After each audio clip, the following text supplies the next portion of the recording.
Hello friends. आज हम physics के क्लास 11 के चैप्टर 2 के बारे में बात करने वाले हैं, जिसका नाम है यूनिट्स एंड मेजरमेंट्स। इस क्लास में हम डायमेंशनल एनालिसिस के बारे में बात करेंगे, फिर एरर एनालिसिस के बारे में बात करेंगे, देन सिग्निफिकेंट फिगर्स के बारे में बात करेंगे। तो बढ़ते हैं डायमेंशनल एनालिसिस की तरफ। सो व्हाट इज डायमेंशनल एनालिसिस, और किसी चीज़ का डायमेंशन क्या होता है? Dimension is basically when we represent a unity in terms of fundamental units. And what are fundamental units? Fundamental units like mass हो गया, लेंथ हो गई, जो फर्दर किसी और यूनिट्स में डिवाइड नहीं हो सकती या फिर फर्दर किसी और डायमेंशन में डिवाइड नहीं हो सकती। टाइम हो गया। So there are 7 to 8 fundamental quantities, आप वो देख लेना। Like current is also fundamental quantity. Current is represented by I. Okay. So हम देखते हैं कि डायमेंशनल एनालिसिस का मतलब क्या होता है। जैसे मुझे चाहिए कि फोर्स का डायमेंशन क्या है। Now what is force? Force equal to mass into acceleration. Okay. And what is acceleration? Acceleration is length. Mass का डायमेंशन क्या है? m। एक्सेलरेशन का डायमेंशन क्या हो जाएगा? लेंथ पर मीटर, लेंथ पर सेकेंड स्क्वायर, राइट। सो इसे मैं क्या लिख सकता हूँ? M L T rest to power -2, that is m1 L1 T rest to power -2। So ये फोर्स का डायमेंशन हो गया। And this is very important क्योंकि इसी से हम बाकी चीजें भी डिराइव कर सकते हैं, लाइक प्रेशर। प्रेशर का डायमेंशन क्या हो जाएगा? What is pressure? Pressure equal to force upon area. Force का डायमेंशन क्या हो गया? m1 L1 T rest to power -2। Area का डायमेंशन क्या हो जाएगा? Length into length, that is L rest to power 2। So इसका आंसर क्या आ जाएगा? m1 L-1 T rest to power -2। So ये हो गया डायमेंशनल एनालिसिस। इसी तरह से हम एनर्जी या फिर वर्क का भी डायमेंशन निकाल सकते हैं। What is work? Work equal to force into displacement. And displace force का डायमेंशन क्या है? फोर्स का डायमेंशन है m L T⁻²। डिस्प्लेसमेंट का डायमेंशन हो जाएगा L। सो वर्क का डायमेंशन क्या आ जाएगा? m1 L2 T⁻²। सो इसी तरह हम किसी भी क्वांटिटी का डायमेंशन निकाल सकते हैं। Now there are some dimensionless quantities. What are dimensionless quantities? जिनका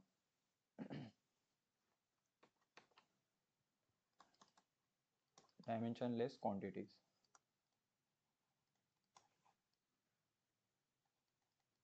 ओके। और व्हाट आर डायमेंशनलेस क्वांटिटीज? जिनका किसी भी फंडामेंटल यूनिट से कोई रिश्ता नहीं है, like strain. What is strain? Strain equal to change in length upon original length. Change in length का डायमेंशन क्या होता है? लेंथ होता है, और लेंथ का डायमेंशन भी लेंथ होता है। सो इसका जो डायमेंशन हो जाएगा वो m0 L0 T⁻0 हो जाएगा। So these are called as dimensionless quantities. Now another dimensionless quantity is refractive index. इसका भी कोई डायमेंशन नहीं होता है क्योंकि ये सेम चीज़ों का रेशियो होता है। That's why it is a dimensionless quantities. इसे हम म्यू से डिनोट करते हैं। ये हम आगे की क्लासेस में पढ़ेंगे, रिफ्रैक्टिव इंडेक्स, स्ट्रेन। सो अभी के लिए हम बस इसके डायमेंशंस निकालेंगे। हाँ, इसके बाद आता है इसके बाद हम कुछ क्वेश्चंस कर लेंगे। फॉर एग्जांपल, ग्रेविटेशनल कांस्टेंट का डायमेंशन क्या हो जाएगा? Gravitational constant, gravitational constant equal to G. ना जी का फॉर्मूला क्या होता है? बेसिकली फोर्स का फॉर्मूला क्या होता है? Force equal to G into m1 m2/r²। So force का डायमेंशन हमें पता है। फोर्स का डायमेंशन क्या होता है? m L T⁻²। Now G into m1, that is mass का डायमेंशन क्या हो गया? m2 का भी डायमेंशन m हो जाएगा, m into M upon r² का डायमेंशन क्या हो जाएगा? L²। इसको हम इधर लेके जाएंगे तो हमारे पास g का डायमेंशन आ जाएगा, which is equal to m−L³ T⁻²। So ये हो गया ग्रेविटेशनल कांस्टेंट का dimension. Now there are some dimensionless quantities again, like angle किस में मेजर करते हैं हम? Radian. Angle is radian. This is dimensionless quantity. Then there is a solid angle which is solid angle पता है किसे कहते हैं? Solid angle is like अगर ये ट्राइपॉड है तो इसके बीच का जो एंगल होगा ये वाला, इसे हम सॉलिड एंगल कहते हैं. Solid angle. So solid angle is measure in steradian. ये हमारे फिलहाल कोई काम का नहीं है, लेकिन just for the knowledge I am telling you. Basically dimensionless quantity are those which have unit but there is no dimension.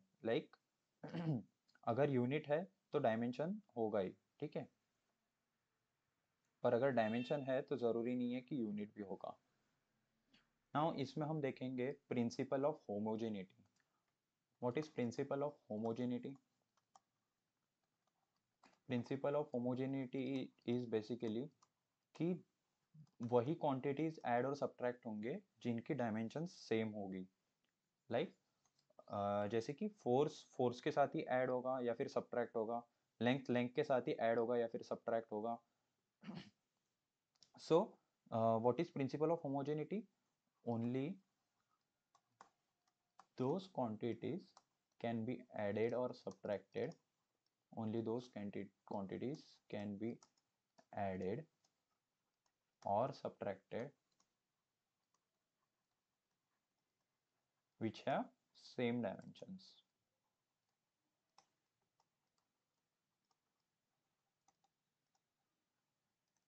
Which are same dimensions. ठीक है, तो फोर्स का एडिशन फोर्स के साथ होगा, वेलोसिटी का एडिशन वेलोसिटी के साथ होगा, एक्सेलरेशन का एक्सेलरेशन के साथ होगा. सो जो भी क्वांटिटी के डायमेंशन सेम होंगे उन्हीं क्वांटिटीज को हम ऐड करेंगे या फिर सब्ट्रैक्ट करेंगे. प्रेशर को फोर्स के साथ ऐड नहीं कर सकते, वेलोसिटी को फोर्स के साथ ऐड नहीं कर सकते हम. ठीक है, so let's solve some questions based on the principle of homogeneity. So पहला क्वेश्चन है, let's say velocity equal to a plus b times time. Okay, v equal to velocity, t equal to time. Now find dimensions of a and b. यहाँ पे video pause करके आप solve कर लो so that आपको clarity आ जाए कि कैसे निकालते हैं हम डायमेंशंस. ठीक है, सो यहाँ पे सॉल्यूशन में हम कैसे निकालेंगे? Now we know that only those quantities can be added or subtracted which have same dimensions. और तो इसका मतलब क्या हो जाएगा? इक्वेशन के दोनों साइड में जो क्वांटिटीज है उनका डायमेंशन सेम होगा. दैट मीन्स वेलोसिटी का डायमेंशन सेम होगा a से, और a का डायमेंशन सेम होगा b मल्टीप्लाइड बाय t से. ओके, सो a का डायमेंशन क्या हो जाएगा? जो वेलोसिटी का डायमेंशन है, that means a equal to metre per second, that is length m0 l1 t raised to power minus 1. और and also we also know that b into t, dimension of b into t is equal to dimension of v. So इसको हम लिख सकते हैं dimension of b into t equal to dimension of velocity. velocity का dimension क्या हो जाता है? l1 t raised to power minus 1. b into time is equal to l1 t raised to power minus 1. now b का dimension क्या हो जाएगा? l1 t raised to power minus 2. m0 l1 t raised to power minus 2. So ये आ गया हमारा b का dimension. इसी तरह और कुछ क्वेश्चंस कर लो सो दैट आपको क्लैरिटी आ जाए कि डायमेंशंस कैसे निकालते हैं.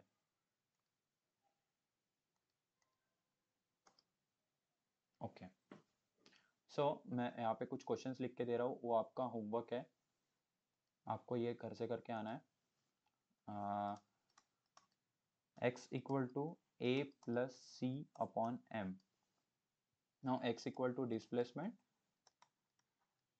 and m is equal to mass. Find the dimensions of a and c.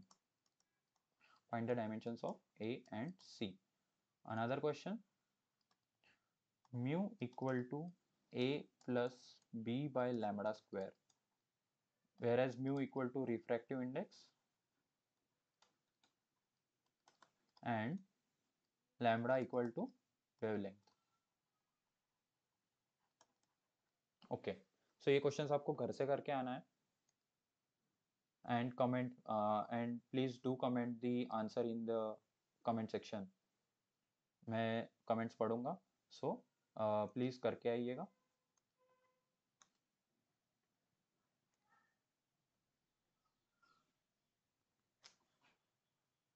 Okay, now let's move on to next part, that is error analysis. Error क्या होता है? Error क्या होता है? Error is basically थोड़ा बहुत कम ज़्यादा होना, किसी मेजरमेंट में कम ज़्यादा होना, राइट? हम कभी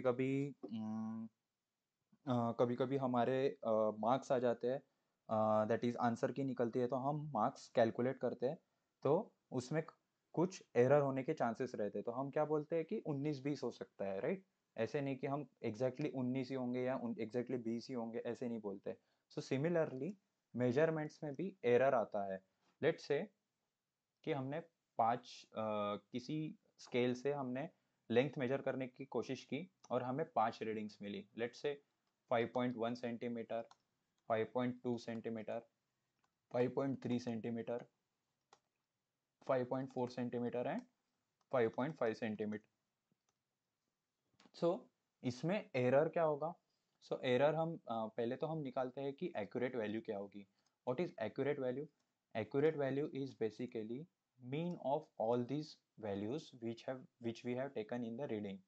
जो हमने 5 रीडिंग निकाली उनका जो एवरेज होगा उसे हम एक्यूरेट वैल्यू निकालेंगे. तो इन सब का एवरेज क्या आ जाएगा? इनको हम ऐड कर देंगे 5.1 plus 5.2 plus 5.3 plus 5.4 plus 5.5 centimetre. इनको हम ऐड कर देंगे तो इसका एवरेज आ जाएगा 5.3 सेंटीमीटर. इनको हम ऐड कर देंगे, फिर इसको 5 से डिवाइड कर लेंगे तो इसका एवरेज आ जाएगा 5.3 centimetre. Okay, now what is absolute error? Absolute error क्या आ जाएगा? Absolute error is equal to absolute error, each reading के लिए हम एब्सोल्यूट एरर निकालेंगे. So what is absolute error? Absolute error is basically mean minus the reading. So this is mean is represented by x bar, so mean minus the actual reading. So absolute error of 5.1 centimetre, पहले reading का absolute error क्या आ जाएगा? Mean 5.3 centimetre minus 5.1 centimetre. So this is the absolute error, that is 0.2 centimetre. Okay, so इसी तरह बाकियों के लिए क्या आ जाएगा? बाकियों के लिए एब्सोल्यूट एरर आ जाएगा, बाकियों के लिए क्या आ जाएगा absolute error? 5.3 centimetre minus 5.2 centimetre, that is 0.1 centimetre. 0.1 centimetre आ जाएगा, देन 0 आ जाएगा, देन -1 आ जाएगा, देन -2 आ जाएगा. Okay, so this is absolute error for every reading. Now what is mean absolute error? Mean absolute error is basically mean absolute error is basically mean of all the errors that we have taken, but taken in positive. So what are the absolute errors of every reading? 0.2, 0.1, 0, -1 and -2. Now mean absolute error will be adding all the errors taken positive. So mean absolute error क्या हो जाएगा? 0.2 plus 0.1 plus 0 plus 0.1 plus 2. सो यहाँ पे जो -1 है और -2 है इनको हम ऐड करेंगे, सब्ट्रैक्ट नहीं करेंगे, एंड इसका हम मीन निकालेंगे ओवरऑल का. सो what is mean absolute error? Average of all the errors taken positive. तो इसका आंसर आ जाएगा, इसका जो भी आंसर आ जाएगा वो हो जाएगा mean absolute error, which is represented by delta x bar. Okay, x के ऊपर अगर बार है तो that means mean. Now delta x का बार that means mean of all the errors taken positive at a time. Okay, इसको अगर किसी value को हम रिप्रेजेंट करना है तो कैसे कर सकते हैं? रिप्रेजेंट कैसे करेंगे हम? रिप्रेजेंटेशन, किसी रीडिंग को हमें किसी रीडिंग को हमें रिप्रेजेंट करना है तो हम उसे रिप्रेजेंट करते हैं mean plus minus delta x का bar. That means mean of the mean of all the readings plus minus mean absolute error. It is very simple. Okay, now let's move on to the next topic, that is propagation of error. इससे पहले propagation of error के पहले हम fractional error देख लेंगे क्या होता है और परसेंटेज एरर क्या होता है। Fractional error is nothing but mean absolute error upon mean of all the readings, mean of all the readings, that is absolute value or actual value. Then what is percentage error? Percentage error is basically अगर हम fractional error को 100 से multiply कर देते हैं, so that will give us percentage error 100 into delta x bar upon x bar. Okay, now let's move on to the next topic, that is propagation of error. Propagation of error. Now what is propagation? किसी चीज का move होना, right? अगर हम add करते हैं errors को या फिर सब्ट्रैक्ट करते हैं या फिर मल्टीप्लाई या डिवाइड करते हैं तो वो एरर कैसे बढ़ता है या फिर कम होता है वो हम देखेंगे। पहले हम बात करेंगे एडिशन एंड सब्ट्रैक्शन की। It's very simple. एडिशन और सब्ट्रैक्शन में एरर्स हमेशा ऐड होते हैं, ये हमेशा ये मार्क करके रख लो क्योंकि this is very important. Errors are always added.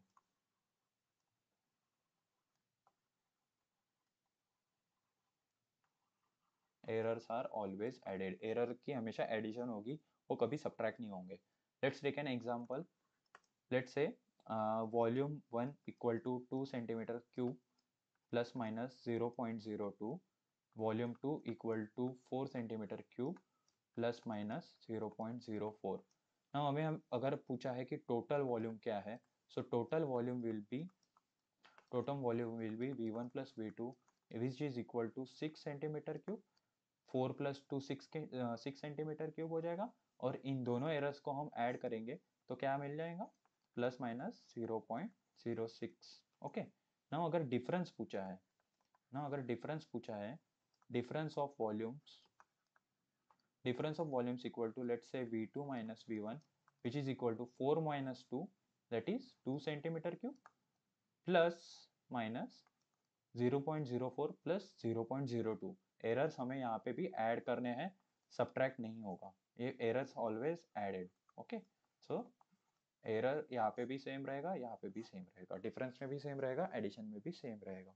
Okay, now let's see propagation of error in during multiplication, and then we will look at division. Now multiplication में let's say there are two quantities like area equal to length into breadth. So इसमें जो error रहेगा वो कैसे transform होगा? Delta a by a equal to delta l by l plus delta b by b। So इस तरह से error add होगा।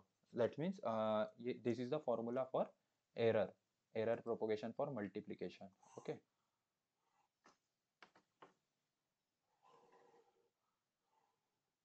this is the formula for error propagation for multiplication. Now let's look at division. Okay, let's say y equal to a divided by b. Okay, now इसमें error propagation कैसे होगा? Delta y upon y equal to delta a upon a plus delta b upon b।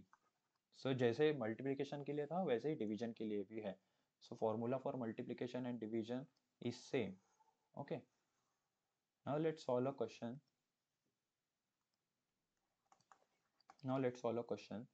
Let's say y equal to 4a square b cube upon c raised to power 4। ना इसका हम error कैसे निकालेंगे? So delta y upon y is equal to, इसको मैं पहले y को कैसे लिख सकता हूँ? y को लिख सकता हूँ 4 into a into b into b into b upon C into C into C into C. So इसका हम एरर निकाल सकते हैं। 4 का तो कोई एरर नहीं है, सो इसको हम 1 लेंगे या फिर बेसिकली लिखेंगे नहीं। यहाँ पे 2 बार ए है, सो 2 बार ए आएगा तो क्या हो जाएगा, 2 इंटू डेल्टा ए बाय ए। यहाँ पे 3 बार बी है, सो इसका क्या हो जाएगा, 3 into delta B by B plus 4 into, यहाँ पे 4 बार सी है तो क्या आ जाएगा, डेल्टा सी बाय सी, 4 इंटू डेल्टा सी बाय सी। सो यहाँ पे हमने क्या नोटिस किया कि कांस्टेंट अगर मल्टीप्लाई होता है कोई तो उसका एरर नहीं रहता। सो उसका एरर हम कंसिडर नहीं करते हैं। Okay, now let's move on to the new topic that is significant figures. Significant figures का मतलब क्या होता है? सिग्निफिकेंट का मतलब होता है कि कोई चीज कितनी इंपॉर्टेंट है। ओके, सो जब हम फिगर्स लिखते हैं तो उसमें significant figures, number of significant figures कितने हैं वो देखेंगे न। अगर किसी नंबर को किसी पर्टिकुलर सिग्निफिकेंट फिगर्स में कन्वर्ट करना है तो वो कैसे करते हैं वो भी हम देखेंगे। ओके, नाउ मैं पहले कुछ रूल्स लिख देता हूँ सिग्निफिकेंट फिगर्स के लिए, वो अच्छे से याद करके रख लो। Okay, so first rule is all non zero digits are significant. जितने भी नॉन जीरो डिजिट्स है those are significant. All non zero digits are significant. All non zero digits are significant. Okay, first rule ये बोलता है। सेकेंड रूल क्या है? Second rule is all zeros between two non-zero digits are significant. All zeros between two non-zero digits are significant. Okay. Now rule number 3 क्या कहता है? Rule number 2 is basically जितने भी जीरो है दो नॉन जीरो डिजिट्स के बीच में के, those are called as significant figures. Okay. Now rule number 3 is basically ending zeros. Ending zeros. So अगर zeros are after decimal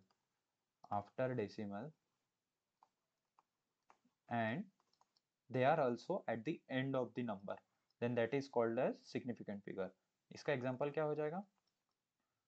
2.40, ये देखो ये एंड में है और डेसिमल के बाद है, तो this is there are 3 significant figures. Okay, rule number 4 क्या कहता है? Initial zeros are not significant. Initial zeros are not significant.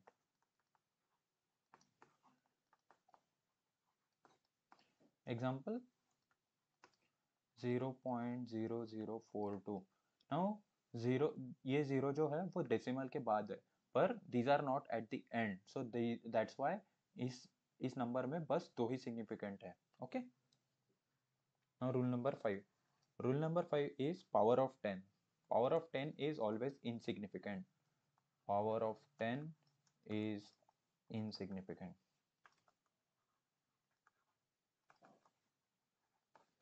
Example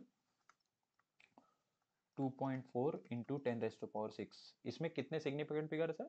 बस दो सिग्निफिकेंट फिगर्स है, हम 10⁻6 को सिग्निफिकेंट फिगर नहीं मानेंगे, so only two significant figures. Okay, very simple topic. Now constants have infinite significant figures. Constants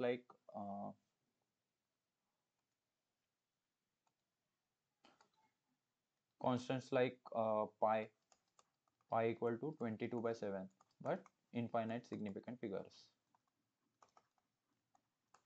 Infinite significant figures. Constants always have infinite significant figures. Okay. Now let's move on to the last topic, that is rounding off.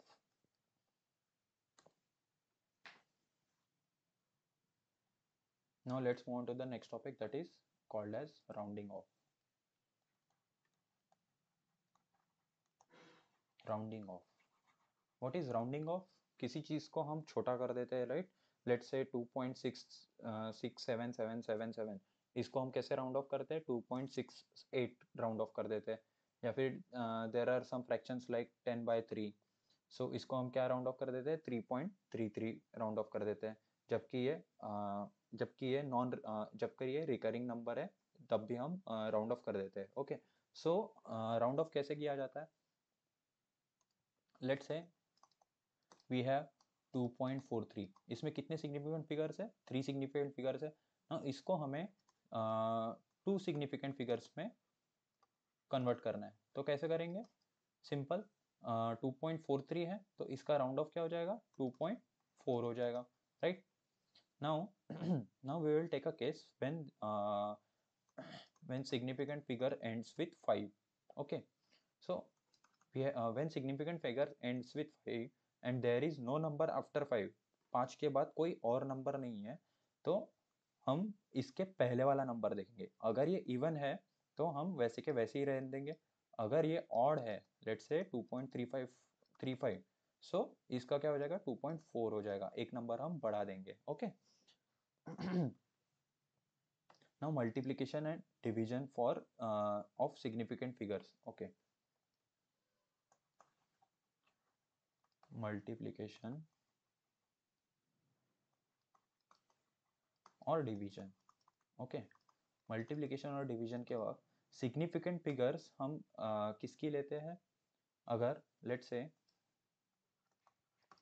6.4 multiply by 0.2, 6.4 में इसका answer क्या आ जाएगा? 1.28। But but what the rule says? Rule says take the lowest significant figures, take the lowest significant figures, take the lowest significant figures. Okay, now 6.4 में कितने significant figures है? 2.2 में कितने सिग्निफिकेंट फिगर है? 1। सो इसका हमें आंसर क्या लिखना पड़ेगा? 1 significant figure. So 1 significant figure is basically 1.28 का राउंड ऑफ क्या कर देंगे हम? 1 कर देंगे। ओके, नाउ एडिशन और सब्ट्रैक्शन में क्या होता है?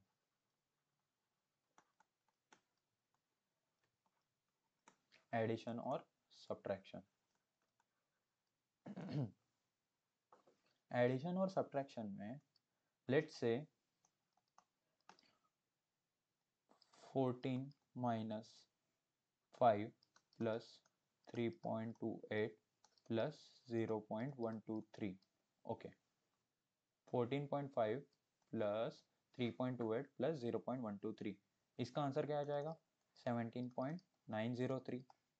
बट इसका रूल क्या कहता है? इसका रूल कहता है कि after decimal lowest number of significant figures होने चाहिए। After decimal lowest number of significant figures।